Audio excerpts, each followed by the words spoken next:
Alrighty, got a new deck I made recently within the past few weeks. It is Horobi the Night's Whisper. He got dubbed the Bad Touch General, as in every touch is a bad touch with Horobi.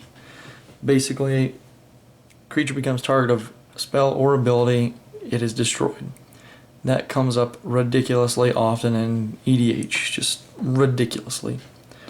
So, it's a very fun deck. It was surprisingly fun. I threw it together on a whim, and I don't regret it. It was fun. Definitely try this out if you want to throw people for a loop. One of my first few debut games I kind of played with him. One of the people in my pod was a rune deck. Fucking shut him out. It was great. I mean, I felt kind of bad. But, I mean, it works for me too, so, but he's fun. Horobi, oh, I'm sorry. I'm probably half retarded right now. It's not Night's Whisper, it's Death's Wail. Wow, I'm such a gomer. I'm not going to argue that one. My lands, I got 38 lands. We're going to start with my non-basics. I have 11 non-basics, and the rest are basic swamps. Thespian Stage, Vasuva, oops. Nykthos Shrine to Nyx. Cabal Coffers. Urborg. Gotta have that in the deck. Oops, smack my camera around. That's pretty much a staple. If you run black, throw those two in there, they can't hurt. Same with Shrine to Nyx. It's a solid card. Especially in a monocolored deck, that devotion's gonna come up very frequently. Temple of the False God, staple. Bajuka Bog. It's more like Bajanka Bog, because that card is jank, bro. Reliquary Tower. Maze Ith. Now we're getting into some of my lands that target. Target attacking creature. It's all about the target. Another thing I wanted for this deck is to make sure the deck can function without Horobi because he's going to get hate decked out. That's just the name of the game. People don't like him because he's too much fun. Everybody likes to have fun. Well, apparently every touch is a bad touch. People don't like to have that much touching fun. Whatever. So Maze Ith is a good card, even without Horobi out. Helps me stab off some damage. Shizo Death Storehouse, because it targets legendary creature, gives fear. Rogue's Passage, target creature is unblockable. One way or another, it's going to work with my deck, so either I target your stuff and it's dead, or I target my own stuff and I get an unblockable, if Horobi is out. And the rest I have swamps. 1, 2, 3, 4, 5, 6, 7, 8, 9, 10, 11, 12, 13, 14, 15, 16, 17, 18, 19, 20, 21, 22, 23, 24, 25, 26, 27, 27 stinking swamps. Now my creatures. I got about 26 creatures. Again, a lot of these creatures are they're pretty much just good black cards. I wanted the deck to function without Horobi if necessary. So Ledinmer helps me speed up a little bit, and he's a creature, so he's good. I threw him in there for fun, and surprisingly, there's a lot better cards out there, I'm sure. I actually enjoyed having Ledinmer in the deck. Vampire Nighthawk, he's good in EDH. He's good in anything. Vampire Nighthawk is just solid. I'll argue that to the death. It's solid.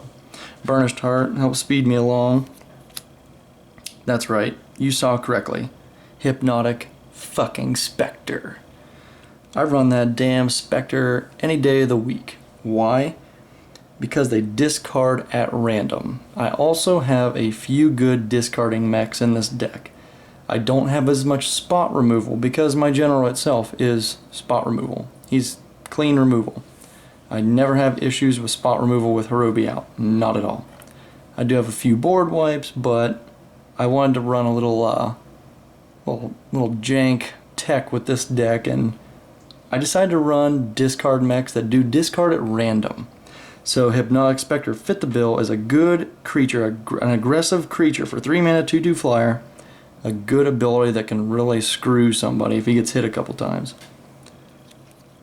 Mogus Marauder goes with my general. Devotion's going to be easy to hit. On average, I probably hit 5 targets with him whenever I cast him. He's not a problem whatsoever. Worst case scenario, Horobi's not out, my stuff gets Intimidate, so the damage is going to go through. Palladium Myrrh, another little Myrrh speed up engine. He's for fun. He's for fun.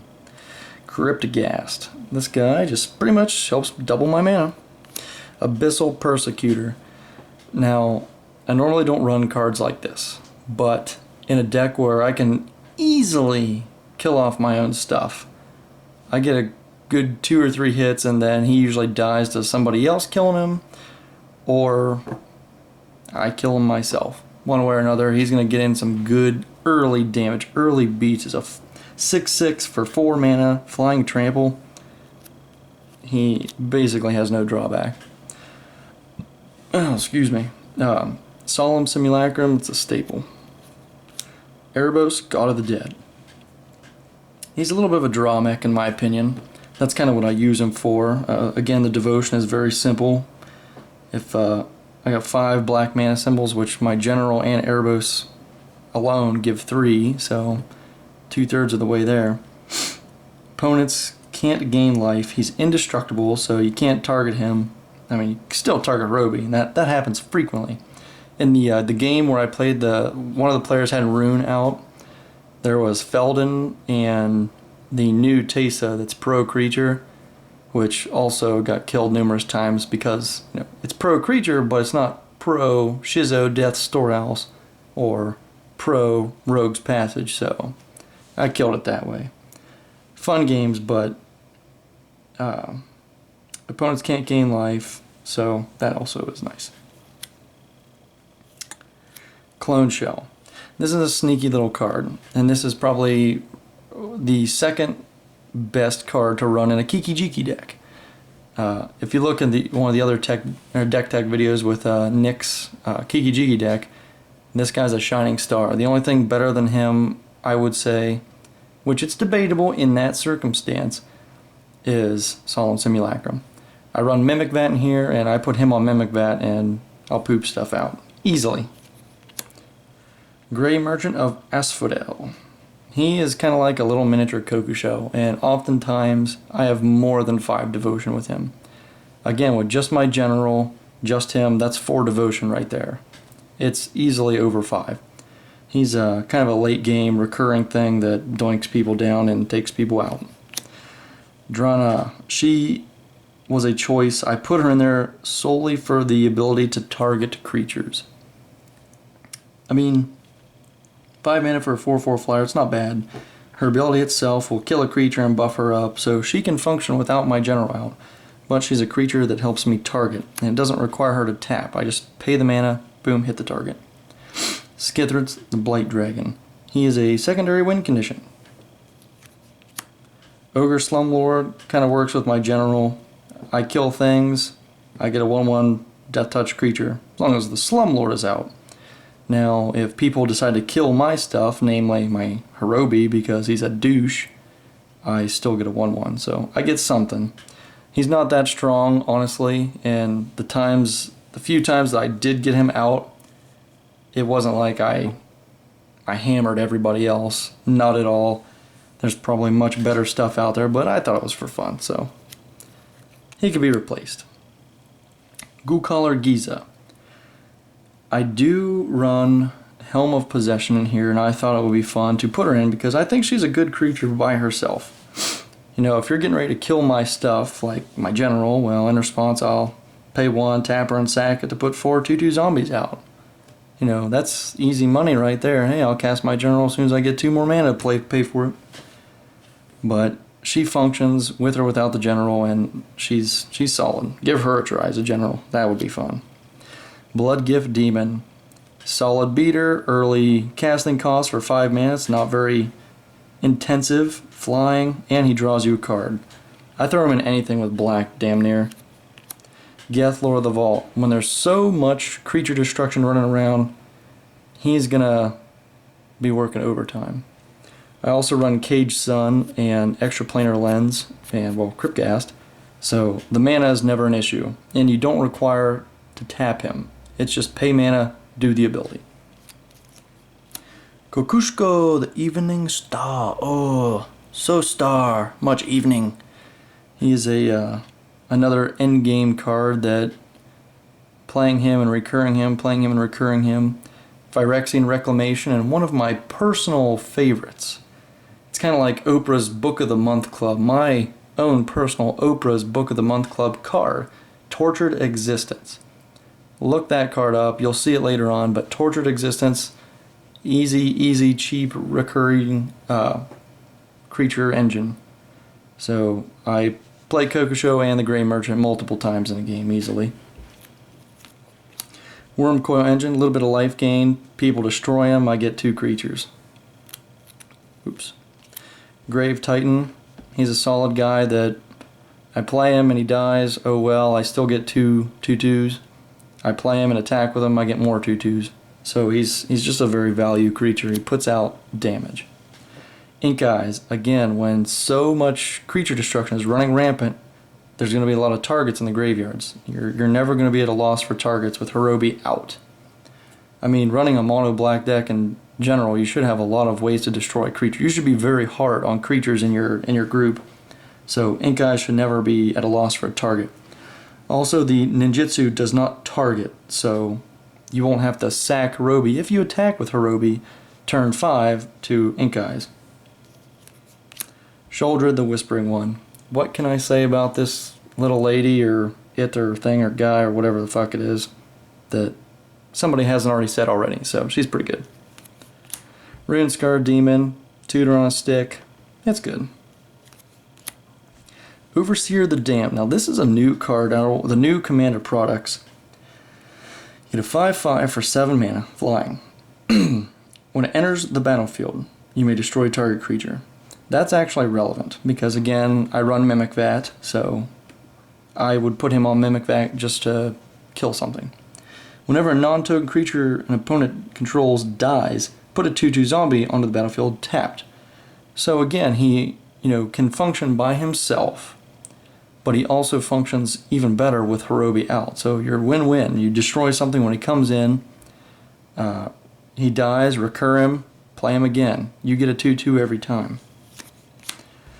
That's all my creatures. So now we're getting into our mana rocks, our mana acceleration, that stuff. Soul Ring, pretty staple. Charcoal Diamond. I wanted to give this one a try. The reason being is my mana curve. Now, ideally I'll play this on turn 2 and I'll have 2 lands out. So on turn 3 I'll be able to cast Horobi with that in play. Hoping I hit a 3rd land. So that's my magic number, mana curve 4, play Horobi turn 3. I usually hold off on Horobi, unless I have a way to target things. Otherwise, I just move on to bigger and better stuff. Mind Stone, same thing with Charcoal Diamond. I play it turn 2, ideally playing a land turn 3. I'll have 4 mana to play my general. Worn Power Stone. I have a lot of 5 costing creatures, and I start getting into the 6 cost as well that become very numerous. So Worn Power Stone is actually a very choice card for that pivotal mana cost. Jet Medallion, again, it'll allow me to cast my general turn 3. It doesn't let me tap mana, or 4 mana, but it basically, saves me 1 mana one way or another, so I'll still be able to cast Horobi turn 3. Extraplanar Lens doubles my mana. Very nice, very nice. I don't even care. I play basic lands. I find that, I could go out and I could find snow cover, this and that, but I really don't give 2 shits if I help you with Extraplanar Lens. I'm helping me more. So unless in my group there's another mono black deck, which I would take note and probably not play if I really cared that much. Now, I wouldn't play these decks together if I really cared that much, but I don't. So what, I help you get a few extra mana in your mana pool. Meh. Cage Sun. Cage Sun is a strikingly useful card. And also in multicolored decks. Whenever a land's ability adds 1 or more mana of the chosen color to your mana pool, add 1 additional mana of that color to your mana pool. Even in a 2-color deck or a 3-color deck where you have a lot of the dual lands, the lands that tap for this or that, even Command Tower. Command Tower goes in any deck, but if you have the named card or the named color, tap for that color, that's double. So it's actually strikingly very flexible for more than 1 color of deck. Phyrexian Arena, now we're getting into the draw spell / tutors. Draw a card, pay 1 life. Pretty standard and pretty awesome. Necropotence. Necropotence. This is a very powerful card. And you have to be careful, because it can also screw you pretty damn hard. 3 black mana symbols, that's excellent for the Grey Merchant, and it's freaking awesome for Erebos. I mean, that actually means a lot, and it comes up often because I find that I tutor for Necropotence if I get the chance. If I don't hit any of the other draw mechs, I'm going to look for Necropotence. But, here's the thing. That life adds up, and one game at least recently I kind of screwed myself by paying too much, and I kind of got sneak attacked out of nowhere. Not by the card sneak attack, but I got knifed in the back, and he just caught me when I was at a low point in my life points, so hey, gotta give it to him. But be careful. This will draw you several cards. People don't like this card. You pay 1 life to essentially draw 1 card at the end of your turn. I mean, what's not to like about that? If you got Grey Merchant going, you're gaining fucking 20 life every lump sum. So you're gonna stay up above water if you pay attention. Staff and Nin.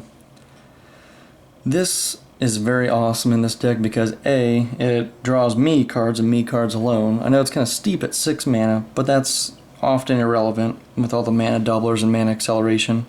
But it also tap it to target a creature. You ping a creature for 1, but it targets, so it's pretty much tap it, destroy target creature.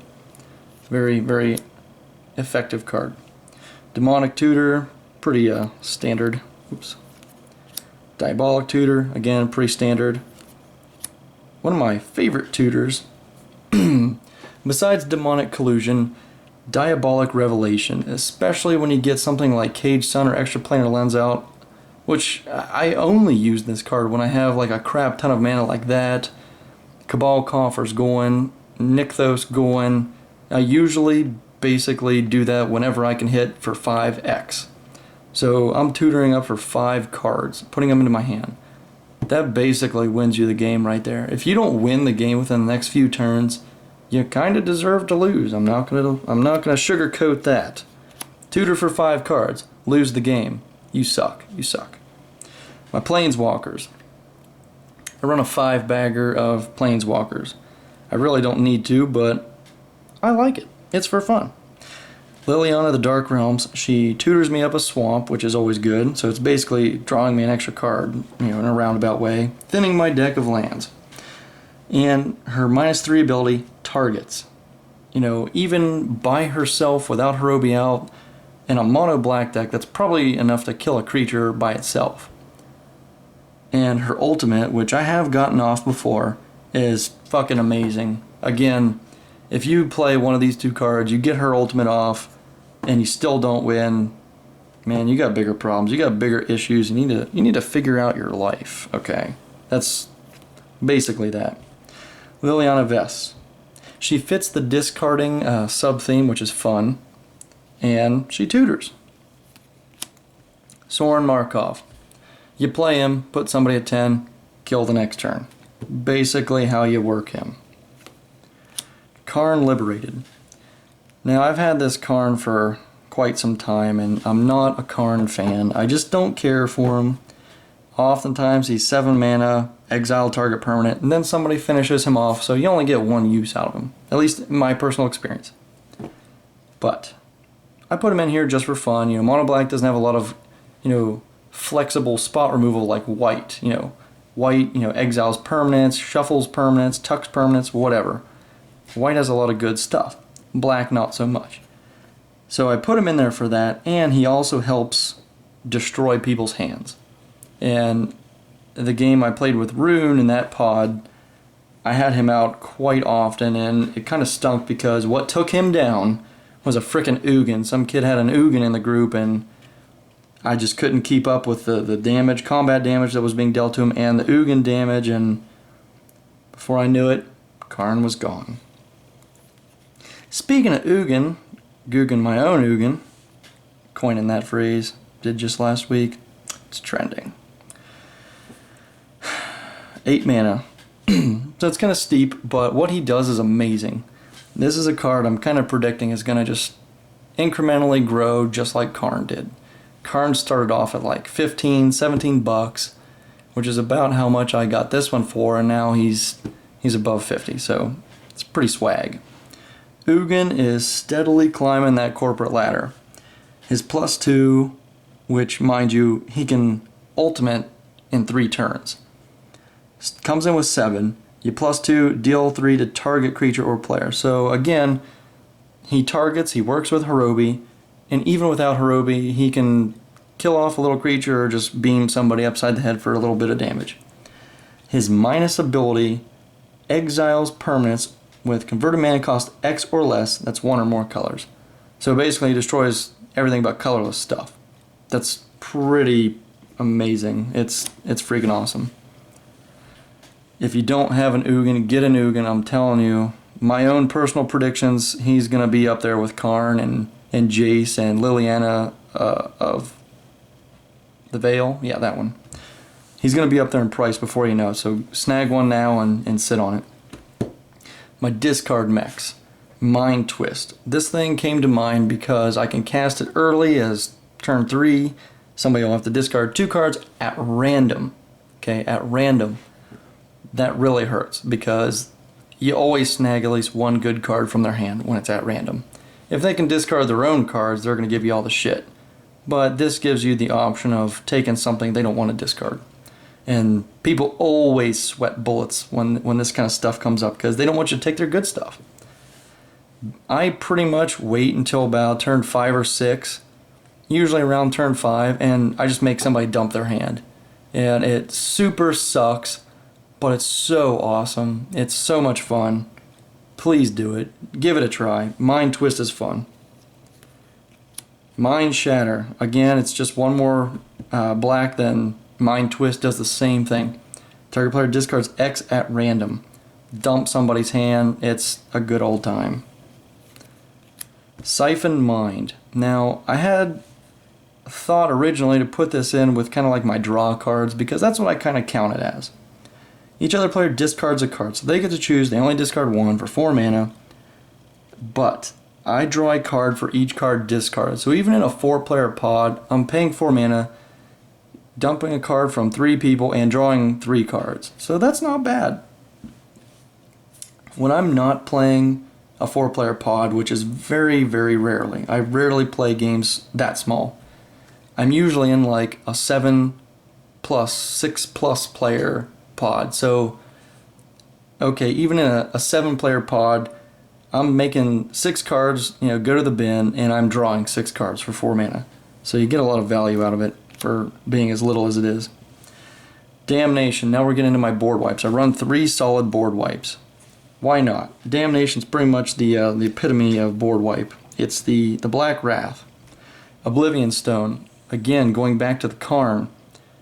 Black doesn't have a lot of enchantment removal, artifact removal. I mean, I'm in the process of tracking down a gate to Phyrexia for artifacts, but even then, that's got a requirement. I have to sack a creature on my upkeep and pay mana and whatever else. So it's not just, shatter, destroy target artifact, or naturalize, destroy an artifact or enchantment. So this fits the bill for multiple things. Wipe the board, wipe everything, wipe everything. Non-land permanents.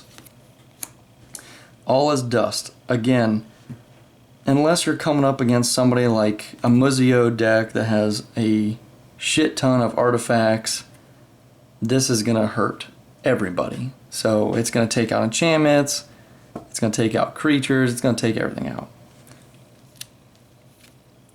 Mimic Vat. Now we're kind of getting into my recurral stuff, my recursion. Mimic Vat is excellent with Horobi because Horobi targets things, or people target things, they die because of Horobi's ability. put him on the Mimic Vat.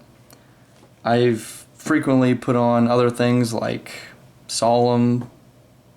I can't remember what I did over the weekend. I did something good on that. I can't remember. But I put a couple good things on Mimic. Mimic Vat's a very, very good card in actually any EDH deck. I mean, things are going to die. That's just the way the game goes.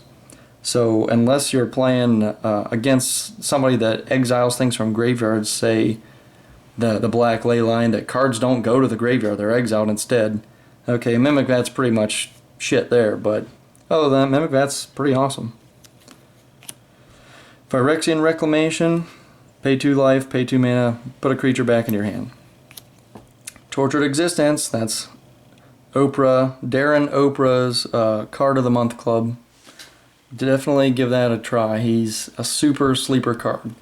1 mana, put him out turn 1. Nobody's going to destroy because nobody gives a shit. But pay 1 black, discard a creature, return 1 to your hand. If you run any kind of dredge mechanics, this is pretty much your bread and butter. You know, dredge the things you want into your graveyard, then your dredge comes back on your draw. Then you dump your dredge back into your graveyard and put your Kokusho or Woodfall Primus or whatever back into your hand. Avengers Zendikar back into your hand. Helm of Possession. This, now we're kind of getting into my jank stuff, my miscellaneous unknown jank stuff. Now, I wanted cards that, again, would function without my general, and function with my general. Helm of Possession gives me, the mono black player, a little bit of creature theft for a very nominal fee of sacrificing a creature.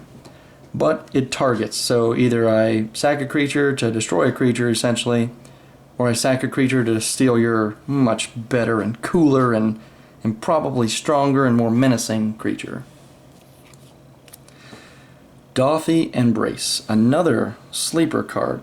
I almost thought about putting this in my Oprah's Card of the Month Club, but it's just not quite there like Tortured Existence. Tortured Existence is very, very off the radar. This has just got a little bit of mainstream ingenuity to it. 3 mana for an enchantment, 2 black, target creature gains shadow until end of turn. So either A, I'm paying 2 black to destroy a creature with Horobi, or I'm paying 2 black to bludgeon you with one of my creatures because nobody runs shadow. So one way or another, it's good. It's a fun card. Definitely invest in one of those if you run black and you like it. It's fun. Staff of Domination. This is the Swiss Army knife of Magic.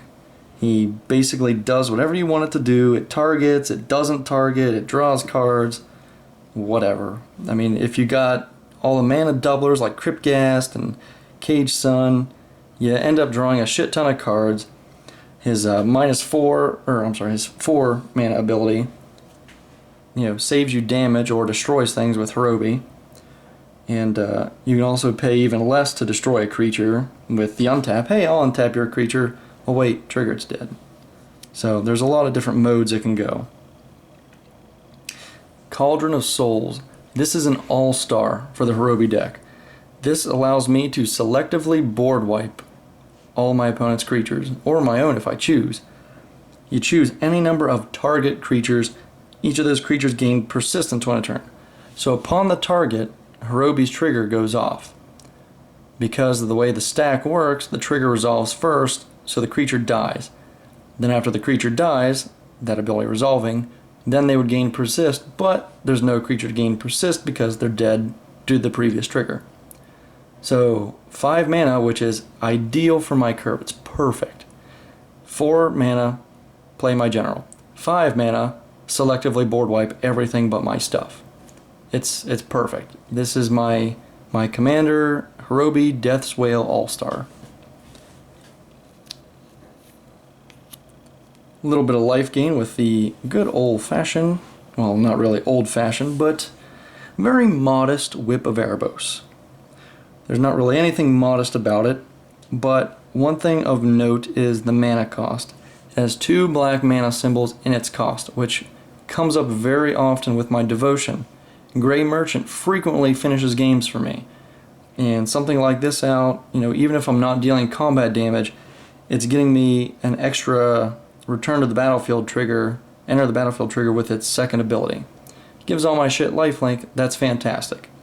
But it gives me one more excellent usage of a Gray Merchant. So, it's a very good card. More of my game ender nonsense. Exsanguinate. Pretty much, if you got a ton of mana, kill all players at the same time. Profane Command. Now, this is a very inexpensive card, and it really has a ton of modes. I mean, all the commands have a ton of different modes they can go in.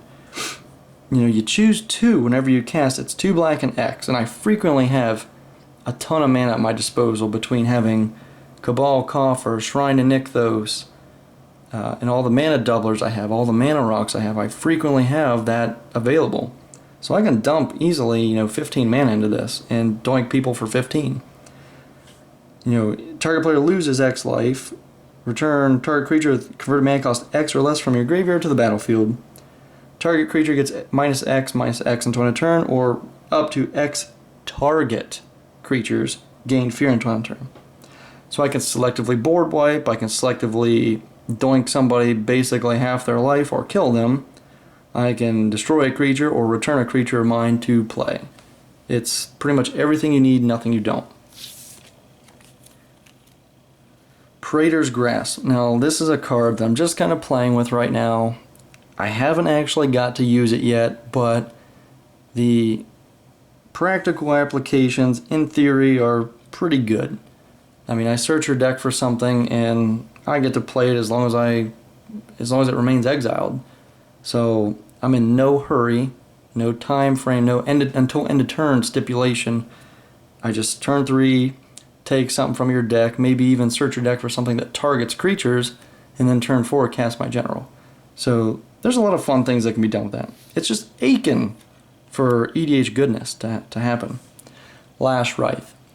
This is my only equipment for the deck because it works very well due to the swamps I control. I run a ton of basic swamps, I run Urborg. I mean, if you run mono black, you should pretty much run Lash Wraith. And I can equip for 2 black, and my creature gets massive. Even in the place where I play 4-player pods, it's often competitive. Well, not competitive, but it's the first game of the night we play for a free foil promo. It's random. Whoever wins the pod gets the card. It's just kind of something fun the shop does. It's for fun, but it's still got a little tinge of competitive nature. And they, for some reason, like to bump up the infect rule to 20. Whoopee, that's fine and dandy. It makes sense as far as life totals, and 10 infect being half of a 20-player game, or 20 life total game life. So why not double it to 20 for a 40 life game? Well, I still managed to infect kill somebody pretty easily with Skithiryx, so it definitely helped me out there. That is all I got right now. So please give it a try. Horobi is a ton of fun. If you like mono black and you like destroying stuff, Horobi's your guy. Without them guys destroying my Cabal Coffers until very, very almost too late in the game, I had Horobi up to 16 mana to cast because they kept killing him.